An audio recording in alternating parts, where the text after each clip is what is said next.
Hi, as the curtain rises again on selected vegetation from the garden, here is the promised collection of more detailed information which I had no space for in the general YouTube presentation. I'm Rex Last and I'm the author of this and other study guides. However, I should point out that if you're really keen on making good progress in essay writing, these extra snippets do not act as a substitute for the book Making Sense of Essay Writing. But I would say that, wouldn't I? The extras are presented in the form of a continuous sequence of pages, covering the entire process of before, during, and after. The one item which is unique to this presentation is the lighthearted demonstration of essay writing at the end. Here is the list of topics coming up from the mouth of our cover, man or woman. Here we go. Now here come the titles of the items that we'll be looking at in greater detail. First of all, importance of making notes. Second, common blunders. Third,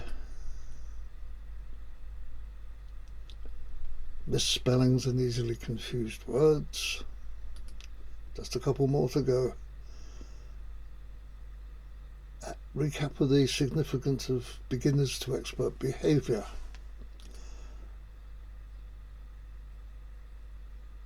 Fifthly, the physical appearance of your essay. Well, that will make sense as soon as you see the pictures coming up on screen.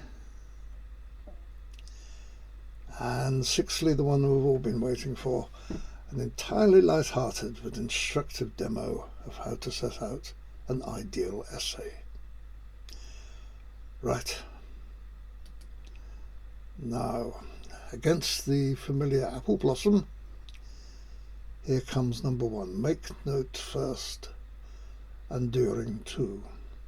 Once you've got the title of your essay organised, don't immediately dive in and start writing. That's a mistake that many people make.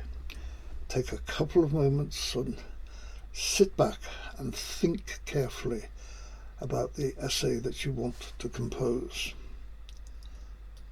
In so doing, take a few notes, like the ones I have before you. This is an assumption that you're writing an essay on Hamlet. It's useful to note down the names of the characters, the main characters, Hamlet, Ophelia, Gertrude, Claudius, etc. And I've also noted down the main quotes, which are the anchor points of your essay. To be or not to be, the play's the thing to catch the conscience of the king, and the rest is silence. And as you're writing the essay itself, if particular ideas occur to you which are not valid at that point but you want to include, get back to your notes and scribble them down there. So that's item one. Number two is recognising and handling potential blunders. And I have a list of common ones, not the complete list of what we have in the actual essay writing study guide itself, but a few of the more important ones. Firstly, avoid informality. In it, isn't it, bro? You're writing in a formal kind of style. Do not spend a lot of time depending on spell checkers. They have their uses, but boy do they have their limitations. Where it says depending on spell checkers, have you seen my deliberate mistake there? If a spell checker was looking at that, which it didn't object to checkers being spelt in that weird fashion. The third, confusing common words, which is something that many people do, and the three commonest of all are there. And they all sound the same and they all look different, don't they? If you expand them or have a brief description of them in your head, then you can sort them out quite easily. There with the apostrophe is an abbreviation, a compression of they are. They're the nicest people I have ever met. There is belonging to them. Their bicycles were leaning against the wall. And there, T-H-E-R, E is a particular location. Are you waiting for me here or over there by the bus stop? Next, ambiguity. So easy to do when you're in the toils of writing. Here's a nice sentence. He left her to do the dishes. What does that mean? He departed, leaving her to do the dishes, or he went out in order to do the dishes. Hands up for which one is more likely anyway. Number 5, avoid cliches if you can. Dead as a doornail, blind as a bat, and so they go on. It doesn't really make your essays sound any better. You can make a point with the occasional one, but be very sparse with them. Number 6 is a bit of a contentious item. You should write in an impersonal form, not saying, I think this, I think that. Although views do differ, see what happens in your institution with your particular tutor, which she prefers. Another little trap to avoid is hyperbole. Hyperbole means over-exaggeration. Oxford has the best uni in the universe, and apart from the lovely play on words uni and universe, that's a wild overstatement, although people from Oxford may just disagree a little bit. And finally, be precise with your use of quotations. So many times I've seen a long quotation which has been dragged kicking and screaming into the essay simply because you've taken the trouble to learn it, but it isn't part of the topic that you're dealing with. So don't forget to hit the pause button if you want to look at that list again, because that is quite a lot to absorb at one go. Right, we'll fade that out. And the next one is examples of spellings that have gone amiss and easily confused words. In the study guide, there is a long list of words that you are likely to misspell. Accommodation, acquire, across, and there are a whole raft of them. It's not just that, but it's also other words which are easily confused.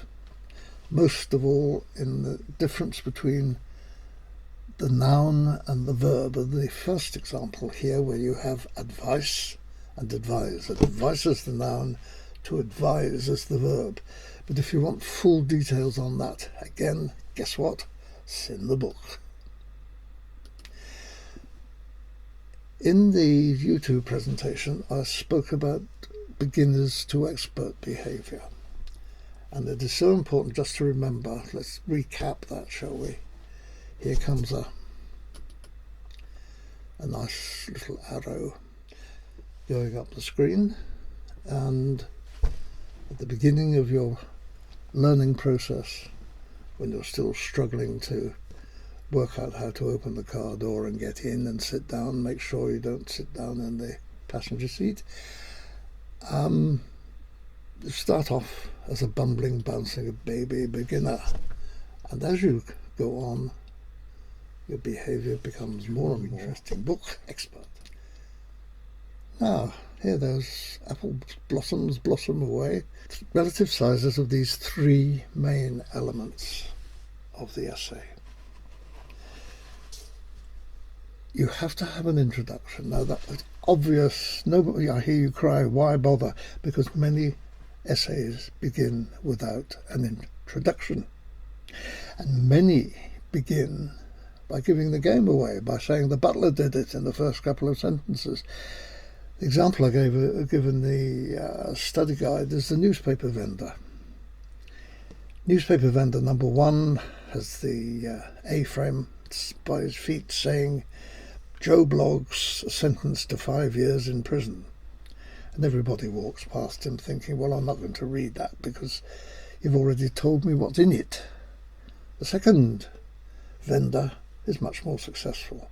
Shock horror result in theft trial. And you think, theft? Whose theft? What kind of trial is it? What's the verdict like? Does he deserve it? You are introduced to the subject, but you are not giving the secrets away of what's inside the article. If the introduction is that long, as that sort of blob at the top of the screen shows, then the main part should take at least that proportionate amount of space. And the conclusion should be the same as the introduction in length, roughly, and should mark, believe it or not, an advance on the introduction. And one way to check that you do that is to read the introduction immediately followed by the conclusion, to see if when you say in the introduction, what I'm going to do is ABC, make sure you've done ABC and elucidated them for all of the readers that are going to read your essay. Now we come to the best bit. Copper Beech background. I love the copper beeches. We have 3 in the garden. And let's put lighthearted demo of how to set out an essay. And this is a little romp through all the stages of writing an essay. Do use the pause button if you want to think for a moment or two what I'm saying, because this will all go through rather quickly, and you could easily rewind, of course, and do the work your way through this sequence again. Well, first of all, you need your title, and let's say you've been given half a dozen on the subject of the development in post-war Britain of the infrastructure or something along those lines. And you look down the list and you think, oh, I can do this one. This is not a bad essay. Let's have the title up for you. Discuss the pros and cons of riding a bicycle on the motorway. Now, little arrow indicates we haven't finished with the title yet. The first thing to do is to make a note of those keywords: pros and cons, advantages, disadvantages, and it's a bicycle on the motorway. So it's not the joys of riding a Rolls Royce on a side road with the lid down and the sun shining down upon you. It's a bicycle, and it's on the motorway. It's not on minor roads. We'll get back to that later. Now we come to an abbreviated form of the introduction. The M1 was first opened to traffic in the late 1950s to take traffic away from single-track roads and to speed transport distribution. The advantages and disadvantages challenge each other sharply, as will be seen in what follows. More about that in a moment. Now, the big chunk in the middle. List of things which perhaps may put you off riding a bike on the motorway: the noise of the traffic, the honks and hoots from irascible car and lorry drivers, and getting blown over now and then by wind shear from large lorries. And then you go for the 4. Feel the fresh air swirling around you. You can park anywhere, set up your tent, use the bridges when it rains and snows, and you get closer to nature on the central reservations. There's a punchline to all this. This is far too dangerous, and it's against the law. So there. Again, more about that in a moment. Finally, the conclusion. Therefore, it is most unwise, despite the advantages, to cycle along the motorway. It lets you travel more safely on the lesser used single-track roads that the motorways replaced. Now then, let's look at all this stuff a little more closely. First of all, you see something vaguely resembling a signpost which says "this way" on the left-hand side of the introduction. The introduction begins with a general sentence which sets the scene, if you like. The M1 was first opened to traffic in the late 1950s. You don't start with throughout the history of the universe, and you certainly don't start by plunging into the middle of your argument. So that first sentence sets the scene, and this little signpost which comes up reminds me to tell you that the other function of the introduction is to signpost what is to come. And that is the same as I mentioned with the news vendor. You say what's going to come, but you don't say in detail or explain yet what's to happen. The advantages and disadvantages challenge each other sharply, as we shall see in what follows. What's up next is the bit in the middle, the main part of the essay. You start with relatively small points, taking the arguments for and against. That's one way of doing it like this. Gradually building up, and that's what this arrowhead shape indicates, gradually building up to your punchline, in which you reveal what you think about the topic which has been set to you. But you don't necessarily have to come to a solid conclusion. You could say, well, 50-50, you might turn up as road pizza, but it's still rather nice to do it. Or you can be completely dogmatic and say, I agree with everything on this side and think the other side is entirely wrong. And then one more thing to do before we have a look at keywords again, and that is you look at the title and you look at the conclusion and say, have you discussed the main points? And our final little thing to do is to take those away and bring them down here to check. Right, have we mentioned the advantages? Yes. And the disadvantages? Yes. Most unwise to cycle. And we've dealt with a bicycle, and we've dealt with a motorway. Ticked all the boxes. The last part of the conclusion, if you like, draws back from the specific topic of the essay in a nice general statement, lets you travel more safely on the lesser used single track roads the motorways replaced. So the whole thing, which starts with a general statement, ends with a general statement, and there you are, a brilliant essay. Now, don't go away, a couple more points to make.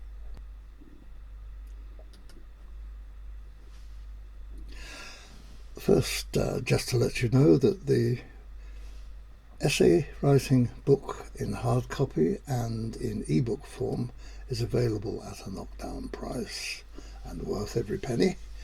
And you notice that it's made the eyes of our essay writer pop out with astonishment. And just a bit more, if you can bear it after all this, we go to a list of my other stuff which is available on Amazon. My mascot, next door neighbour's little statuette in the garden of the Easter Island gentleman with the bad haircut. Don't know why I put that there, but it seems to work. First of all, my study titles. Secondly, 3 novels about the 1930s and the Second World War. And finally, a couple of books in the humorous category, all the proceeds from which go to charity. And that basically, I suppose, is that. If you click on www.lochiesoft.com, you go straight to the website. And the only other thing I have to say is, if you have been listening to this, thank you.